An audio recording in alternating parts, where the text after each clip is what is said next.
This is why India and Russia can actually hit $100 billion trade without the dollar.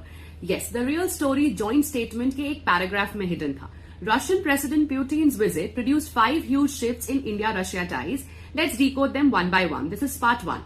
Joint statement says, number 1, trade in national currencies.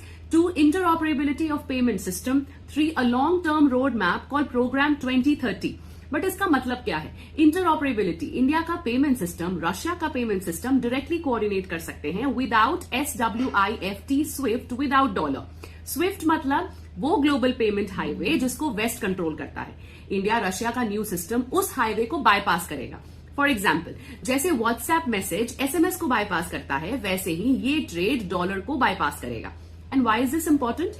Because sanctions, global volatility और dollar shortages के बावजूद India Russia trade रुक ही नहीं रहा है. Programme 2030 का target huge है. $65 billion से सीधा $100 बिलियन. और ये सिर्फ तब पॉसिबल होगा जब रुपी और रूबल सेटलमेंट स्मूथ हो, बैंक्स ब्लॉक ना हो, लॉजिस्टिक्स सिक्योर हो, essential goods, energy, fertiliser stable हो.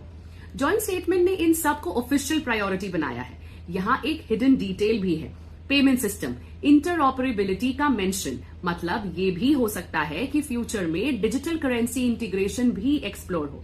For people it's $100 billion, but real game तो पेमेंट इंफ्रास्ट्रक्चर का है. बिकॉज जब आप करेंसी को कंट्रोल करते हो तो आप अपनी ट्रेड डेस्टिनी को भी कंट्रोल करते हो. So yes, this is why $100 billion is not just a hype, it's a different financial world being built.